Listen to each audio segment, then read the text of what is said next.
Buenos días, hoy es viernes 29. Como todos los días, le doy gracias a Dios porque me permite estar con todos ustedes. A ustedes gracias siempre por la sintonía con la que apoyan el programa. Una bendición temprana, Dios los bendiga a todos. Absolutamente a todos. Con la bendición empezamos nuestro análisis el día de hoy. Bueno, en primer lugar vamos a hablar del tema a fondo del problema de la gasolina, toda vez que no es raro que todo el mundo esté sospechando que vamos rumbo a una parálisis total del país, pero no solamente por el tema de la gasolina, el tema del efectivo, el tema de la propia crisis de los alimentos, la crisis alimentaria. Total que vamos a emplearnos a fondo con el tema. Pero quiero empezar a hacer el análisis desde la siguiente perspectiva. En Venezuela, el Estado, el gobierno, tiene 526 empresas en manos del Estado. Pero esas 526 empresas en manos del Estado arrojan pérdidas para el Estado. De tal suerte entonces que tenemos una ideología que se encargó de estatizar la actividad económica en Venezuela y esas 526 empresas dan pérdidas. Quiere decir incluso que el sistema conforme al cual el Estado se entrega a sí mismo dólares preferenciales baratos no le sirve ni siquiera al esquema de las 526 empresas que maneja el Estado. Quiere decir que el sistema de distribución que el propio Estado se hace a sí mismo no le sirve a los ciudadanos. Vale decir, 526 empresas que no cubren la necesidad del país. Yo siempre pongo de ejemplo el caso de las procesadoras de harina. En el país existen 22 plantas procesadoras de harina. Todas eran privadas. Ahora existen 18 del Estado. Y con 18 empresas procesadoras de harina no son capaces de abastecer el mercado nacional. Las restantes son las que son capaces de cubrir apenas el 40% del mercado nacional. Entonces, ¿por qué estamos sin gasolina?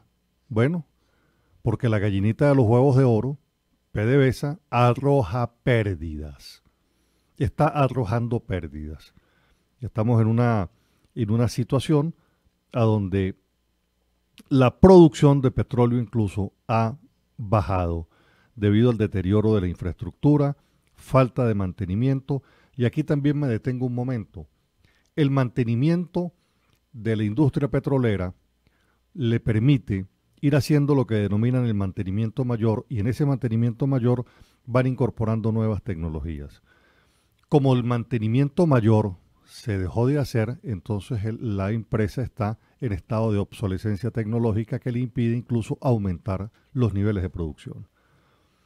¿Cuánto está produciendo? Bueno, hay quien dice que está produciendo 2 millones de barriles 100.000 diarios, circunstancia que, como al gobierno nadie le cree, pues obviamente nunca se sabrá si es cierto o no lo es.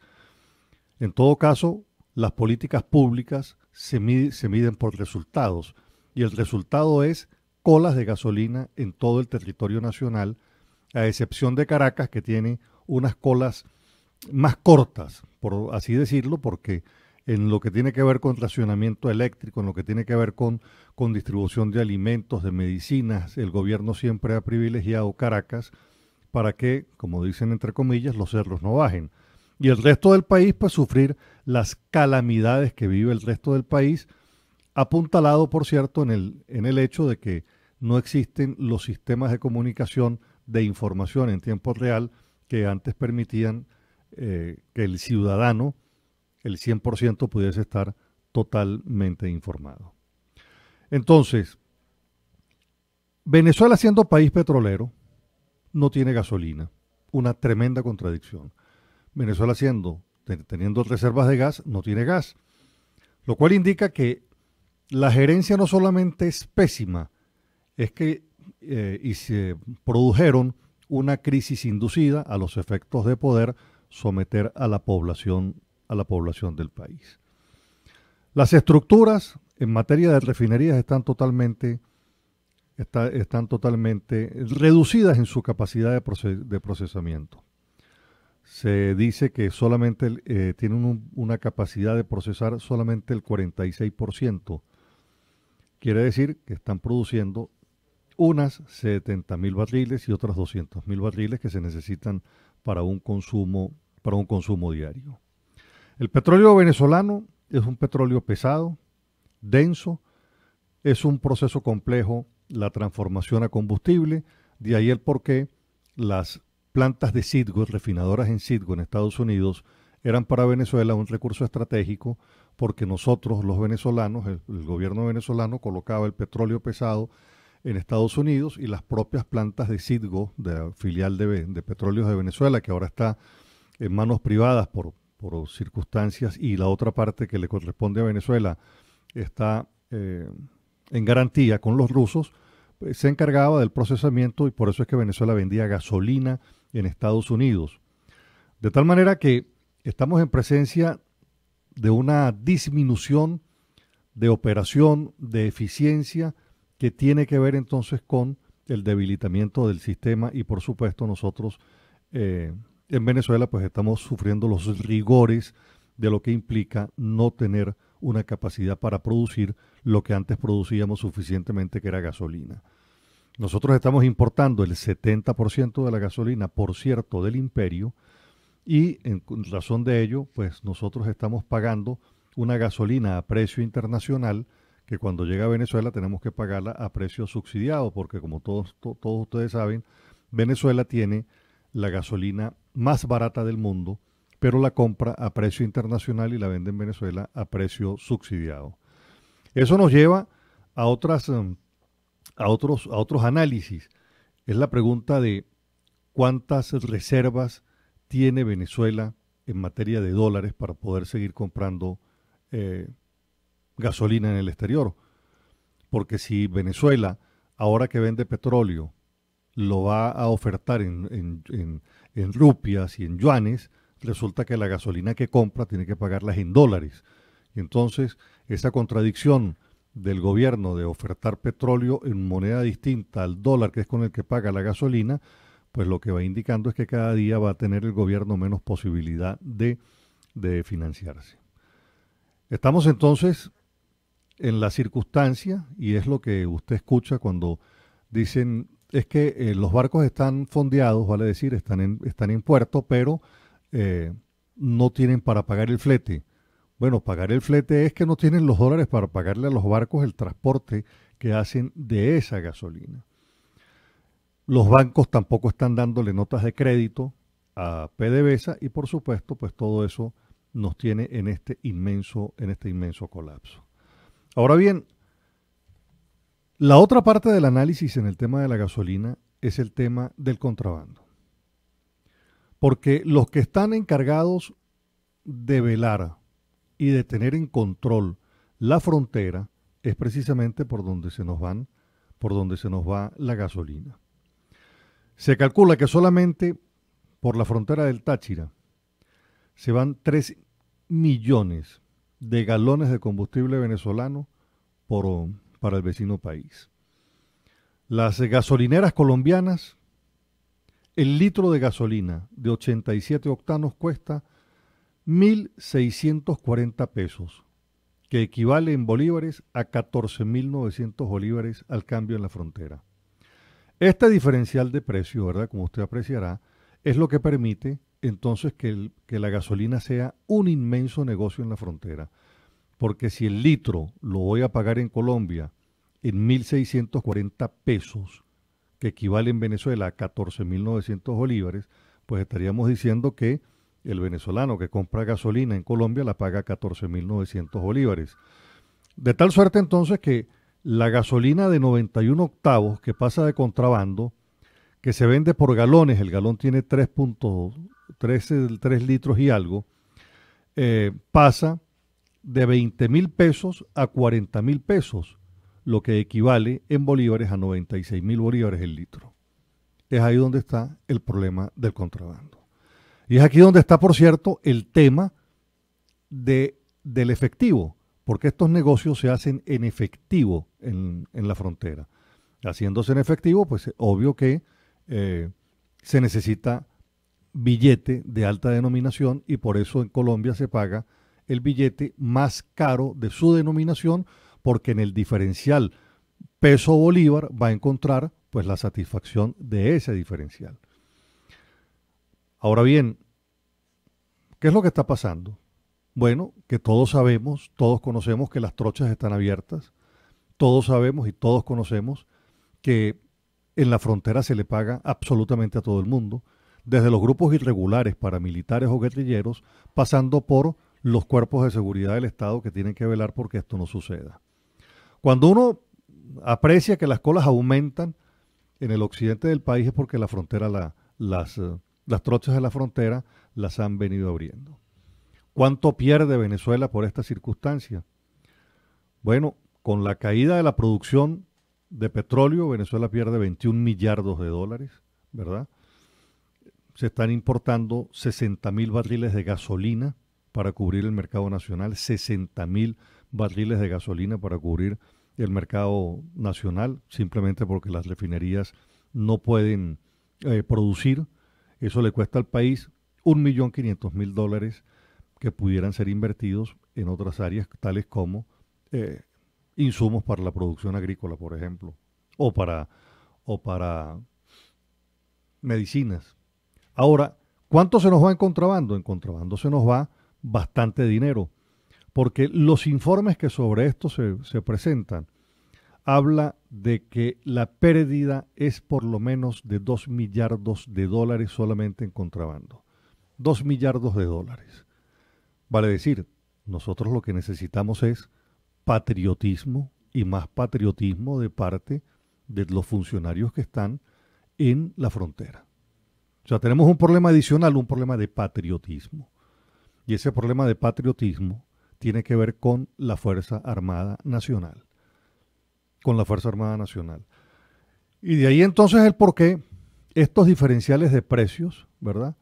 Que determina que el precio de gasolina en Colombia pueda estar costando 96.000 bolívares el litro, es lo que determina ese inmenso negocio que da para repartir y repartir y repartir y repartir dinero a todos los que en la frontera cobran para que los productos, no solamente gasolina, sino alimentos, puedan pasar a Colombia. Se dice, por cierto, que pasan hasta vehículos en los dos sentidos. Los vehículos nuevos vienen de Colombia a Venezuela y los vehículos viejos, obviamente en Venezuela ya no hay vehículos nuevos, pasan de Venezuela a Colombia. Hay un cálculo que se ha hecho. 100.000 barriles diarios salen de contrabando por la frontera del Táchira.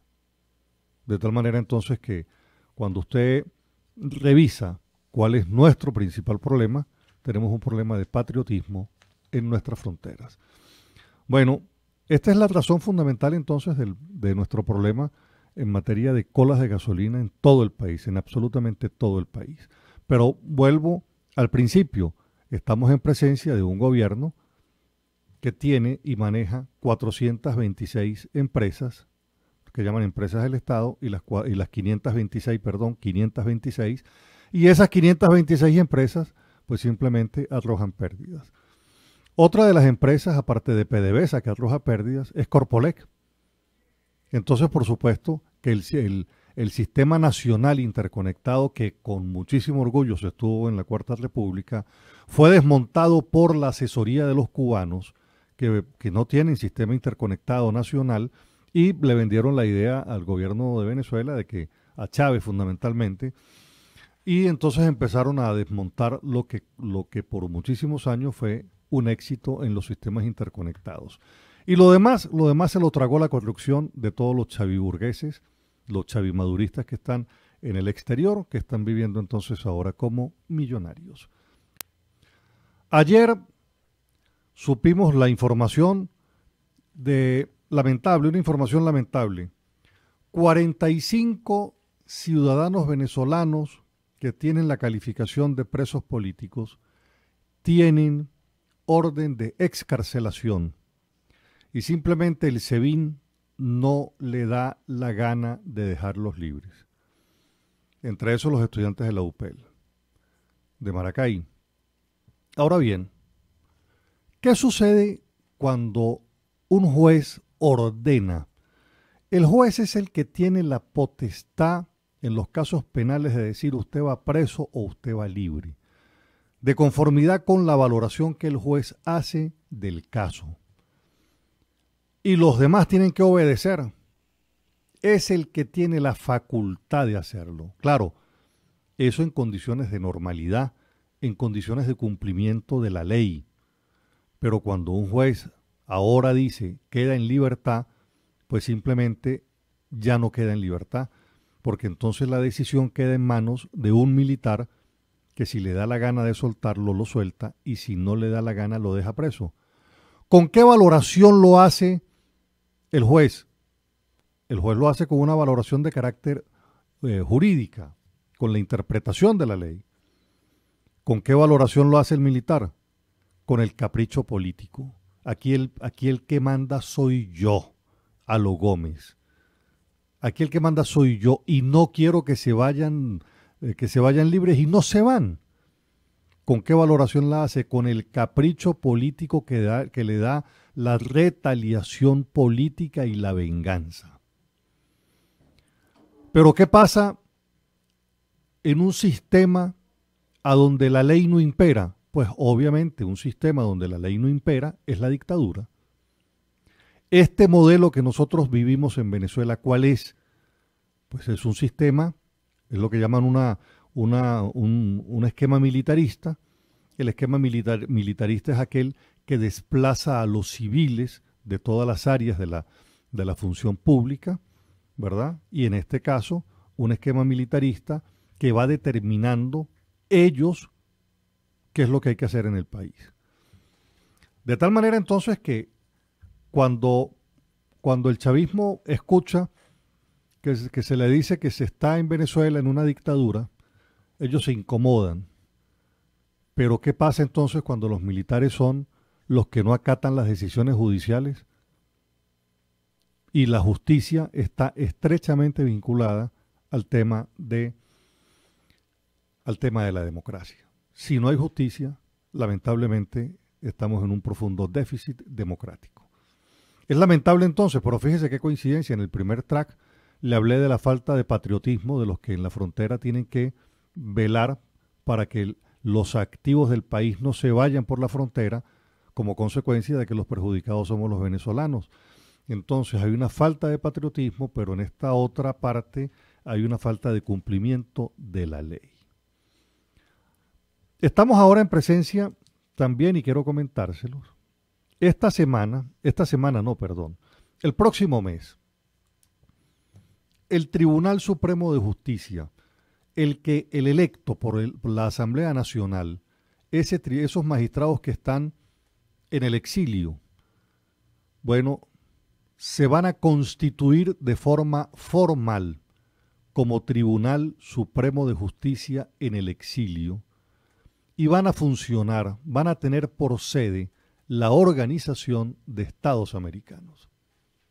Quiere decir entonces que estamos en presencia de una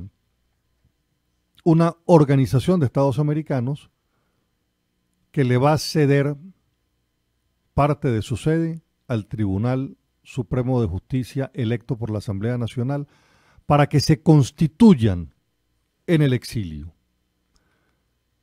Diera la impresión que esto es parte entonces de ese proceso de formación de una institucionalidad que puede funcionar desde ya en lo que se denomina la transición.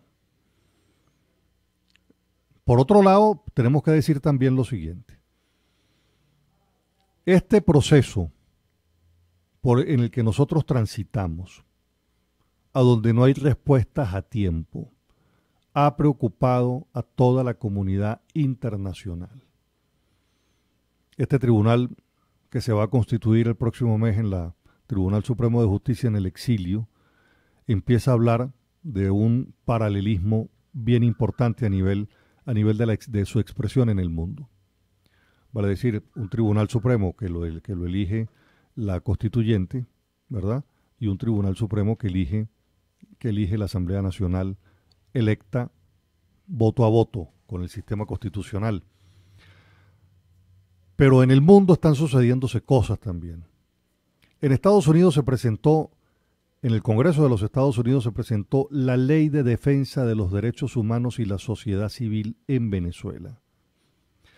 Esa ley le va a permitir al presidente de los Estados Unidos imponer más sanciones a cualquier miembro del gobierno de Venezuela involucrado en corrupción y en el debilitamiento de la democracia y las instituciones del país. Esta ley que se presenta en el Congreso de los Estados Unidos busca ampliar el rango de sanciones a funcionarios venezolanos. Este proyecto de ley, por cierto, apoya la asistencia humanitaria para los venezolanos y la convocatoria a elecciones libres y transparentes en Venezuela. Fíjese entonces, hay toda una suerte de trabajo a nivel internacional que habla de cómo abordar la solución del problema en Venezuela. Y debo decir que la solución de todos los problemas estructurales que generó el chavismo en Venezuela pasan por la asistencia financiera, económica y técnica internacional. Esta ley tiene mucho que ver entonces también con otro elemento que quiero traer a colación, que es el caso de la Organización de Estados Americanos en la valoración de la violación de los derechos humanos en Venezuela, cuyo resultado va a ser valorado a los efectos de determinar si es indispensable llevar a Nicolás Maduro a la Corte Penal Internacional. Y yo creo que en esta oportunidad ese informe sí va a entrar en la Corte Penal Internacional, a diferencia de los otros, en razón a que este informe está siendo preparado por exfiscales de la Corte Penal Internacional. Y con ello quiero decir que el tiempo de negociación para Nicolás Maduro es un tiempo que se agota. Se le agotó el tiempo de negociación. Estamos viendo un Tribunal Supremo constituido en el exilio, una ley que amplía la defensa de los derechos humanos de la sociedad civil, que le permite al presidente de los Estados Unidos sancionar más corruptos en Venezuela y poder armar la asistencia humanitaria hacia Venezuela junto con la convocatoria de elecciones libres. Estamos hablando que la línea de trabajo que tiene la comunidad internacional está clara sobre lo que hay que hacer en Venezuela. Entonces, este trabajo que se ha venido presentando incluye los temas de corrupción, incluye la expropiación, incluye a las personas aquellas que han hecho expropiación de bienes públicos o privados para beneficio personal, la corrupción relacionada con contratos públicos o la extracción de recursos naturales, tiene que ver con el soborno, la facilitación o transferencia de productos de la corrupción a jurisdicciones extranjeras. Fíjese usted cómo amplía esta ley en Estados Unidos la persecución de la corrupción del gobierno en Venezuela, del chavimadurismo en Venezuela. Por otro lado, esta ley incluye todo lo que tiene que ver con asuntos internacionales en materia de narcotráfico, y para el Congreso de los Estados Unidos ese tema del narcotráfico es que Venezuela está penetrada por el narcotráfico. Esa es la gran verdad de cómo lo ven en la comunidad internacional. Por otro lado, esta ley, por demás, procura que Estados Unidos coordine junto con la Unión Europea todo lo que tiene que ver con la asistencia humanitaria. Vale decir, son los encargados de buscar y recoger en el mundo todo lo que tiene que ver con la asistencia humanitaria. Otro aspecto de la ley tiene que ver con la determinación de la cooperación del gobierno de Venezuela con Rusia, con China, con Cuba y con Irán. Y de esa manera entonces un proceso que tiene que ver con ver cómo fueron esas alianzas tecnológicas con Irán. Porque Venezuela al parecer también fue usada como un tercero para tecnología que llegaba a Irán. Bueno, entonces usted aprecia ahora una comunidad internacional llegando a cosas concretas. Cuando esta ley presentada en el Congreso le da posibilidades al presidente de los Estados Unidos de tener una capacidad para coordinar la asistencia humanitaria en Venezuela, estamos hablando de que es el gobierno de los Estados Unidos el que va a hacer la coordinación de la asistencia humanitaria junto con la comunidad europea. Vale decir, aquí no estamos hablando de... Aquí la comunidad internacional sí sabe cómo es el tema de la crisis humanitaria, porque los informes de las ONG expertas en esta área así lo determinan. Pero en la comunidad internacional están claros que el problema de Venezuela es que la cúpula que dirige o que ha dirigido durante 19 años el gobierno transfirió la riqueza de Venezuela a las cuentas personales y es lo que están ahora procurando buscar en todo el mundo dónde están las riquezas de los chavimaduristas. Bueno, nosotros entonces tenemos una situación en Venezuela que sigue siendo complicada desde el punto de vista de lo que es la recuperación del país. El gobierno no da señales de rectificar ni de cambiar, muy por el contrario, persiste en el modelo marxista, en el modelo de control del Estado. Le he presentado el tema de 526 empresas en manos del Estado que no funcionan, dan pérdidas. Y por supuesto, estamos en presencia de un Estado que quiere estatizar todo. Pues bueno, en manos del Estado dejaron de funcionar todas las cosas. En manos del Estado dejó de funcionar todo lo que tiene que ver con los servicios públicos de los venezolanos. En manos del Estado dejó de funcionar Internet. En manos del Estado dejó de funcionar la luz. En manos del Estado la telefonía inalámbrica, la de celular, la de CanTV, son servicios relativos.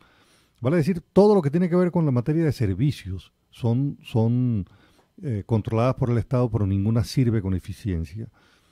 No existe la posibilidad de que usted saque la licencia de conducir en un tiempo real, un certificado médico menos. Todo es un sistema de corrupción. En Venezuela la corrupción se hizo sistémica. Y yo debo indicar también lo siguiente. El tema de la corrupción sistémica sucede cuando el gobierno relaja todos los controles que tienen que evitarlo, pero el propio gobierno se involucra en la corrupción y de esa manera todo el que tenía que ser ejemplo en la anticorrupción se convierte en el promotor de la corrupción. Y de esa manera pues todo se convirtió en corrupción si consideramos que la crisis es de tal naturaleza que todo el mundo cobra por todo. La reconstrucción del país pasa por una reconstrucción moral también y lo vamos a lograr porque las cosas que el venezolano hace hoy no las hacía antes. El venezolano hace las cosas hoy porque el gobierno lo impulsó y lo llevó a hacer de esa manera. El venezolano jamás fue bachaquero, todo lo contrario, nunca fue bachaquero. ¿Quién lo lleva a ser bachaquero? La crisis que el gobierno va generando y va creando. Esta crisis de bachaquerismo se ha visto en todos los países comunistas como consecuencia de los desniveles económicos que existen entre los países comunistas y los vecinos. Y de esa manera entonces, como los valores de moneda en Venezuela son menores que los otros valores de los otros países, pues es obvio que ese diferencial siempre va a correr a favor del país que está en tiempo libre. Bueno, llegamos a la parte final del programa. Espero les haya gustado. Mi teléfono es el de siempre, 0424-724-4318. Sígame por favor en Twitter, @CarlosCasanova, en Facebook Carlos Casanova. Este programa en el canal Un Día Más de YouTube, en Radio Noticias 1060 a las 11:30 de la mañana. Nos encontramos el próximo lunes con el inmenso favor de Dios. Que Dios los bendiga a todos y regáleme usted a mí también su bendición. Los quiero mucho.